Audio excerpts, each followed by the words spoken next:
Alexander the Great. His name still inspires awe and wonder. He conquered much of the known world in his short life, but where did this legend begin?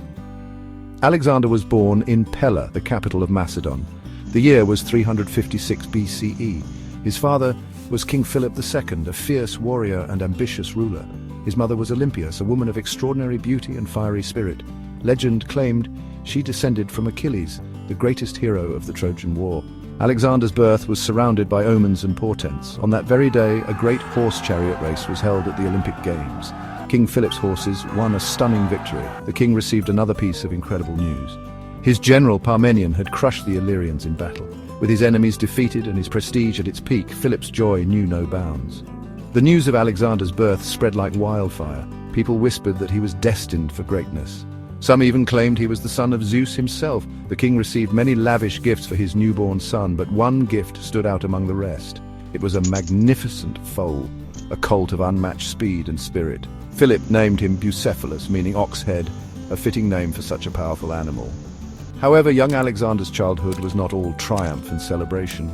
He grew up in the shadow of his father's ambition. Philip II dreamed of conquering Persia, the greatest empire the world had ever seen. He spent years building his army, forging alliances and crushing his enemies.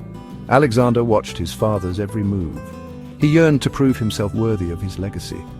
Little did he know that he would surpass his father's wildest dreams. His name would echo through the ages as Alexander the Great.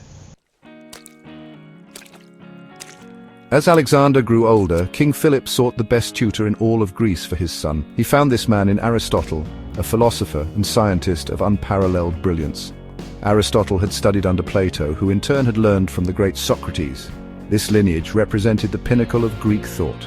Aristotle arrived at the court in Pella when Alexander was just 13 years old. He would spend the next 3 years shaping the young prince's mind. Aristotle taught Alexander a wide range of subjects, from logic and rhetoric to politics and ethics. He instilled in his pupil a deep love of knowledge and a thirst for discovery. Alexander devoured books on philosophy, history, and poetry. He learned to think critically, to argue persuasively, and to lead with wisdom and courage. But Aristotle's teachings went beyond the classroom. Aristotle believed that education should encompass all aspects of life. He encouraged Alexander to develop his physical abilities alongside his intellectual pursuits. The young prince excelled in horsemanship, swordsmanship, and archery. He trained with the best soldiers in Macedon, mastering the art of warfare. Aristotle also stressed the importance of observation and understanding the natural world. He took Alexander on long walks through the forests and mountains of Macedon. They studied plants and animals, discussing their characteristics and behaviors. These experiences instilled in Alexander a lifelong fascination with the natural world. This would shape his later explorations and conquests.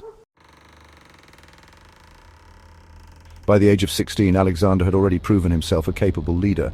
He commanded a detachment of cavalry in battle against the Thracians. He showed great bravery and tactical skill, leading his men to victory.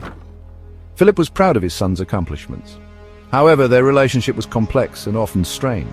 Philip was a powerful and domineering figure. Alexander inherited his ambition and drive. This led to clashes between father and son. They had different visions for the future of Macedon. Alexander chafed under his father's control, eager to step out from his shadow. In 336 BCE, King Philip II hosted a grand festival in the city of Aegae. He had invited guests from all over Greece to celebrate his latest victory. The atmosphere was electric with anticipation. Philip planned to announce his invasion of Persia.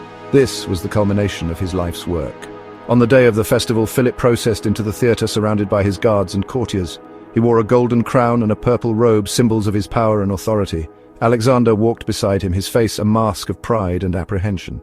As Philip reached the center of the theatre, a man suddenly rushed forward from the ranks of the guards. His name was Pausanias, a young nobleman with a personal grudge against the king. Before anyone could react, Pausanias drew a dagger and plunged it into Philip's chest. The king cried out and collapsed to the ground dead. Chaos erupted as the crowd screamed and scattered. Pausanias attempted to flee, but he was quickly caught and killed by Philip's guards. The assassination of Philip II sent shockwaves throughout Greece. Many believed that Macedon, now leaderless, would crumble. They underestimated the young Alexander. At just 20 years old, he seized control of the kingdom. He ruthlessly eliminated any rivals or challengers to his claim. Alexander possessed a chilling blend of charisma and ruthlessness. He quickly consolidated his power and turned his attention to his father's unfinished business, the conquest of Persia. However, news of Philip's death had reached the Greek city-states. Many saw this as an opportunity to rebel against Macedonian rule. Thebes, once a powerful city, rose up in defiance. Alexander acted swiftly and decisively. He marched south with his army and laid siege to Thebes. The siege was short and brutal. Alexander's forces stormed the city. They slaughtered thousands of Thebans, selling the survivors into slavery. The destruction of Thebes sent a clear message to the rest of Greece. Alexander would tolerate no dissent. The Greek city-states, cowed by his ruthlessness, quickly fell back into line. With Greece secure, Alexander was free to turn his attention east.